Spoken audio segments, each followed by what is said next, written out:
பொன்னியின் செல்வன் இரண்டாம் பாகம் சுழற்காற்று. அத்தியாயம் 14. 2 பூரண சந்திரர்கள். அன்று தஞ்சை நகரம் அல்லோலகல்லோலப்பட்டது. பல காலமாக தலைநகருக்கு வராதிருந்த இளவரசி மனம் மாறி தஞ்சைக்கு வருகிறார் என்றால் அந்த நகர மாந்தர்களின் எக்களிப்புக்கு கேட்பானேன்? சோழ நாட்டில் இளவரசி குந்தவையின் அழகு, அறிவு, தயாளம் முதலிய குணங்களைப் பற்றி தெரியாதவர்கள் இல்லை. தினம் ஒரு தடவையாவது ஏதேனும் ஒரு வியாஜம் பற்றி அவருடைய பெயரைக் குறிப்பிட்டு பேசாதவர்களும் இல்லை. இந்த வருஷம் நவராத்திரி வைபவத்துக்கு இளவரசி தஞ்சை அரண்மனையில் வந்து இருப்பார் என்ற வதந்தி முன்னமே பரவி மக்களின் ஆவலை வளர்த்திருந்தது. எனவே இன்றைக்கு வருகிறார் என்று தெரிந்ததும் தஞ்சை கோட்டை வாசலில் ஒரு ஜனவரி சமுத்திரமே காத்துக் கொண்டிருந்தது. பூரண சந்திரனுடைய உதயத்தை எதிர்பார்த்து ஆஹ்லாத ஆரவாரம் செய்யும் ஜலசமுத்திரத்தைப் போல் இந்த ஜனசமுத்திரமும் ஆர்வம் மிகுந்து ஆரவாரம் செய்து கொண்டிருந்தது. கடைசியில் பூரண சந்திரனும் உதயமாயிற்று. ஏன்? 2 நிலாமதியங்கள் ஒரே சமயத்தில் உதயமாயின. தஞ்சை கோட்டை வாசலண்டை குந்தவை தேவி தன் பரிவாரத்துடன் வந்து சேர்ந்தபோது கோட்டைக் கதவுகள் தடால் என்று திறந்தன. உள்ளே இருந்து தேவியை வரவேற்று அழைத்துப் போவதற்காக அரண்மனை பரிவாரங்கள் வெளிவந்தன. அந்த பரிவாரங்களின் முன்னிலையில் 2 பழுவேட்டரையர்களும் இருந்தார்கள். அது மட்டுமல்ல, அவர்களுக்குப் பின்னால் முத்துப்பதித்த தந்தப் பல்லக்கு ஒன்றும் வந்தது. அதன் பட்டுத் திரைகள் விலகியதும் உள்ளே பழுவூர் இளைய ராணி நந்தினி தேவியின் சுந்தர மதிவதனம் தெரிந்தது. குந்தவை யானையிலிருந்தும் நந்தினி பல்லக்கிலிருந்தும் இறங்கினார்கள். நந்தினி விரைந்து முன்னால் சென்று குந்தவைக்கு முகமன் கூறி வரவேற்றாள். அந்த வரவேற்பை குந்தவை புன்னகை புரிந்து அங்கீகரித்தாள். சோழ நாட்டின் அந்த 2 பேரழகிகளையும் அங்கு ஒருங்கே கண்ட ஜனத்திரளின் உற்சாகம் கரை புரண்டு ஓடியது. நந்தினி பொன் வர்ணமேனியாள், குந்தவை செந்தாமரை நிறத்தினாள். நந்தினியின் பொன்முகம் பூரணசந்திரனைப் போல் வட்ட வடிவமாயிருந்தது. குந்தவையின் திருமுகம் கைதேர்ந்த சிற்பிகள் வார்த்த சிலை வடிவத்தைப் போல் சிறிது நீள வாட்டமாயிருந்தது. நந்தினியின் செவ்வரியோடிய கருநிறக் கண்கள் இறகு விரித்த தேன் வண்டுகளைப் போல் அகன்று இருந்தன. குந்தவையின் கருநீல வர்ணக் கண்கள் நீலோத்பலத்தின் இதழைப் போல் காதளவு நீண்டு பொலிந்தன. நந்தினியின் மூக்கு தட்டையாக வழுவழுவென்று தந்தத்தினால் செய்தது போல் திகழ்ந்தது. குந்தவையின் மூக்கு சிறிது நீண்டு பன்னீர்ப்பூவின் மொட்டைப் போல் இருந்தது. நந்தினியின் சிறிது தடித்து இதழ்கள் அமுதம் ததும்பும் பவழச் செப்பைப் போல் தோன்றியது. குந்தவையின் மெல்லிய இதழ்களோ தேன் பிலிற்றும் மாதுளை மொட்டெனத் திகழ்ந்தது. நந்தினி தன் கூந்தலை கொண்டை போட்டு மலர்ச்செண்டுகளைப் போல் அலங்கரித்து இருந்தாள். குந்தவையின் கூந்தலோ இவள் அழகின் அரசி என்பதற்கு அடையாளமாக சூட்டிய மணி மகுடத்தைப் போல் அமைந்திருந்தது. இப்படியெல்லாம் அந்த 2 வனிதா மணிகளின் அழகையும் அலங்காரத்தையும் தனித்தனியே பிரித்து ஒப்பிட்டுப் பார்த்து எல்லோரும் மகிழ்ந்தார்கள் என்று சொல்ல முடியாதுதான்.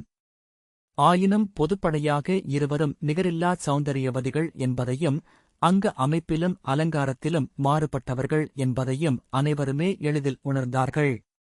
நந்தினியின் பேரில் அதுவரையில் நகர மாந்தர்களுக்கு ஓரளவு அதிருப்தியும் அசூயையும் இருந்து வந்தன. குந்தவை பிராட்டியை ஒவ்வொருவரும் தங்கள் குல தெய்வமென பக்தியுடன் பாராட்டினார்கள். ஆனால் இப்போது பழுவூர் இளைய ராணி கோட்டை வாசலுக்கு வந்து இளைய பிராட்டியை வரவேற்றது மக்களுக்கு மிகுந்த குதூகலத்தை விளைவித்தது. மக்கள் இவ்விதம் மகிழ்ச்சியில் ஆழ்ந்திருக்கையில் நந்தினிக்கும் குந்தவைக்கும் நடந்த சம்பாஷணை மின்னலை மின்னல் வெட்டும் தோரணையில் அமைந்தது. தேவி, வருக வருக, எங்களை அடியோடு மறந்துவிட்டீர்களோ என்று நினைத்தோம். இளைய பிராட்டியின் கருணை எல்லையற்றது என்பதை இன்று அறிந்தோம் என்றாள் நந்தினி. அது எப்படி ராணி? தூரத்திலிருந்தால் மறந்துவிட்டதாக அர்த்தமா? நீங்கள் பழையாறைக்கு வராதபடியால் என்னை மறந்துவிட்டதாக வைத்துக் கொள்ளலாமா என்றாள் குந்தவை. தேன் மலரை நோக்கி வண்டுகள் தாமே வரும், அழைப்பு வேண்டியதில்லை. அழகிய பழையாறைக்கு யாரும் வருவார்கள்? இந்த அவலட்சணமான தஞ்சை கோட்டைக்கு தாங்கள் வந்தது தங்கள் கருணையின் பெருமையல்லவா? அது என்ன அப்படிச் சொல்லிவிட்டீர்கள்?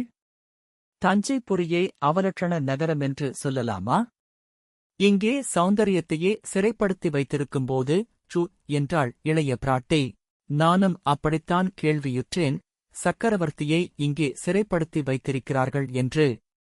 இனிமேல் கவலையில்லை, அவரை விடுவித்துச் செல்ல தாங்கள் வந்துவிட்டீர்கள் அல்லவா என்று நந்தினி கூறியபோது அவளுடைய கண்களில் மின்வெட்டு தோன்றி மறைந்தது. அழகாயிருக்கிறது. சுந்தர சோழ சக்கரவர்த்தியை சிறை வைக்க இந்திராதி தேவர்களாலும் முடியாது. சிறிய மனிதர்களால் எப்படி முடியும்? நான் அதைப் பற்றிச் சொல்லவில்லை. சௌந்தரிய தேவதையான நந்தினி தேவியைப் பற்றிச் சொன்னேன். நன்றாகச் சொல்லுங்கள் தேவி. அவர் காது பட இதைச் சொல்லுங்கள். என்னைச் சிறையில் வைத்திருப்பது போலத்தான் பழுவூர் அரசர் வைத்திருக்கிறார். தாங்கள் கொஞ்சம் சிபாரிசு செய்து. என் சிபாரிசு என்னத்துக்கு ஆகும்? தங்களை வைத்திருப்பது சாதாரணச் சிறையல்லவே? காதல் என்னும் சிறையல்லவா? அதிலும். ஆம் தேவி. அதிலும் கிழவருடைய காதல் சிறையாயிருந்து விட்டால் விமோசனமே இல்லை. ஏதோ பாதாளச் சிறை என்கிறார்களே, அதில் அடைக்கப்பட்டவர்களாவது வெளிவரக்கூடும். ஆனால் ஆமாம் ராணி, அதிலும் நாமாகப் போட்டுக்கொண்ட விலங்காயிருந்தால், நாமாகத் தேடிச் சென்ற சிறையாயிருந்தால் விடுதலை கஷ்டமானதுதான். சீதை, கண்ணகி, நளாயினி, சாவித்திரி வழியில் வந்தவர்கள் விடுதலை தேடவும் மாட்டார்கள். அதோ அங்கே என்ன அவ்வளவு கூச்சல் என்றாள் குந்தவை பிராட்டி. உண்மையாகவே கோட்டை வாசலுக்கு சற்று தூரத்தில் திரளாக நின்று கொண்டிருந்த பெண்களின் நடுவிலிருந்து அந்த பெருங்கூச்சல் எழுந்து கொண்டிருந்தது. குந்தவையும் நந்தினியும் அவ்விடத்தை நெருங்கிப் போனார்கள். பெண்கள் பலர் ஏக காலத்தில் கூச்சலிட்டபடியால் முதலில் இன்னதென்று புரியவில்லை. பிறகு கொஞ்சம் விளங்கியது.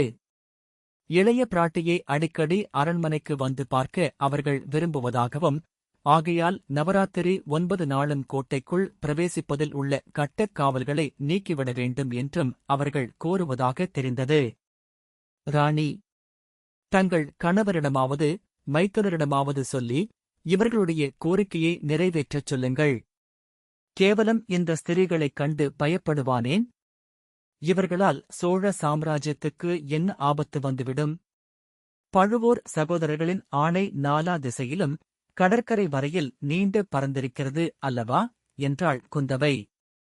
அது என்ன, கடற்கரையோடு நிறுத்திவிட்டீர்கள்? கடல் கடந்து அப்பாலும் அவர்களுடைய ஆணையும் அதிகாரமும் போகின்றன. இதற்கு அடையாளம் சீக்கிரம் கிடைக்கும் என்று சொல்லி நந்தினி செய்த புன்னகை குந்தவையின் இருதயத்தை பிளந்தது. இந்த பாதகி வார்த்தையின் உட்கருத்து யாதாயிருக்கலாம் என்று சிந்தித்தாள். இதற்குள் நந்தினி பெரிய பழுவேட்டரையரை சமிகையால் அருகில் அழைத்து அப்பெண்களின் கோரிக்கையையும் இளைய பிராட்டியின் விருப்பத்தையும் தெரிவித்தாள். இளைய பிராட்டியின் வார்த்தைக்கு எதிர்வார்த்தை ஏது என்றார் பழுவேட்டரையர். பின்னர் ஜனத்திரளின் கோலாகல ஆரவாரத்தினிடையே அவர்கள் கோட்டைக்குள் பிரவேசித்தார்கள். அன்று முதல் சில தினங்கள் தஞ்சை நகரும் சுற்றுப்புறங்களும் அளவில்லா குதூகல ஆரவாரத்தில் திளைத்துக் கொண்டிருந்தன. குந்தவை தேவி தஞ்சைக்கு வந்த சமயத்தில் நவராத்திரி உற்சவம் சேர்ந்து கொண்டது. பழுவேட்டரையரும் தம்முடைய வாக்கை நிறைவேற்றினார். தங்கு தடையில்லாமல் அந்த 10 நாட்களிலும் ஜனங்கள் கோட்டைக்குள் புகவும் வெளிவரவும் அனுமதித்தார். கோட்டை வாசற் கதவுகள் சதா காலமும் அகலத் திறந்திருந்தன. கோட்டைக்குள்ளே அரண்மனைகளிலும் வெளியில் ஊர்ப்புறங்களிலும் பல கோலாகல நிகழ்ச்சிகள் நடந்து வந்தன. அவற்றைக் கண்டுகளிக்க பெருந்திரளாக மக்கள் குழுமிக் கொண்டிருந்தார்கள். அக்கூட்டங்களின் நடுவே அடிக்கடி 2 பூரணசந்திரர்கள் சேர்ந்தாற்போல் உதயமாகிக் கொண்டிருந்தார்கள். அந்தக் காட்சியைக் கண்டு ஜனசமுத்திரம் பொங்கி பூரித்து ஆரவாரித்தது. ஆனால் வெளியில் இவ்வாறு ஒரே உற்சவ உற்சாக குதூகலமாயிருந்தபோது அந்த 2 பூரண சந்திரர்களுடைய இதய பிரதேசங்களிலும் எரிமலைகள் பொங்கி அக்கினிக் குழம்பைக் கக்கிக் கொண்டிருந்தன. பழுவூர் இளையராணிக்கும் பழையாறை இளைய பிராட்டிக்கும் ஓயாமல் போராட்டம் நடந்து கொண்டிருந்தது. சொல்லம்புகளைக் கொண்டும் விழிகளாகிற வேல்களைக் கொண்டும் அவ்விரு அழகிகளும் துவந்த யுத்தம் நடத்திக் கொண்டிருந்தார்கள். அந்தப் போராட்டத்தில் இரு பக்கமும் கூருள்ள வாள்கள் ஒன்றோடொன்று உராய்ந்தபோது தீப்பொறிகள் பறந்தன. தீட்டிச்சாணை பிடித்த ஈட்டிகள் ஒன்றையொன்று தாக்கி ஜுவாலை வீசின. இருண்டவான வெளியில் 2 மின்னல்கள் ஒன்றையொன்று வெட்ட, இரண்டும் சேர்ந்து துடிதுடித்தன. கொடிய அழகு வாய்ந்த 2 பெண் புலிகள் ஒன்றையொன்று கட்டித் தழுவிக்கால் நகங்களினால் பிராண்டி இரத்தம் கசியச் செய்தன. பயங்கர சௌந்தரியம் பொருந்திய 2 நாகசர்ப்பங்கள் படம் எடுத்து ஆடி அவற்றின் கூரிய மெல்லிய சிவந்த நாக்குகளை நீட்டி ஒன்றையொன்று விழுங்கிவிடப் பார்த்தன. இந்த அதிசயமான போராட்டத்தில் அவர்கள் உற்சாக வெறியும் அடைந்தார்கள், வேதனைப்பட்டு உள்ளம் புழுங்கியும் துடித்தார்கள். நகர மாந்தர்களின் உற்சாகத்திலும் கலந்து கொள்ளாமல், இந்த 2 சந்திரமதிகளின் போராட்டத்தையும் புரிந்து கொள்ளாமல் ஒரே ஒரு ஆத்மா தவித்துக் கொண்டிருந்தது. கொடும்பாளூர் இளவரசி வானதிக்கு இப்போதெல்லாம் இளைய பிராட்டியுடன் பேசுவதற்கே அவகாசம் கிடைக்கவில்லை. அக்காளுடன் கூட போனாளே தவிர வெளியில் நடப்பது ஒன்றிலும் அவள் மனம் ஈடுபடவில்லை. தனக்குள்ளே ஒரு தனிமை உலகை சிருஷ்டித்துக் கொண்டு அதிலேயே சஞ்சரித்து வந்தாள்.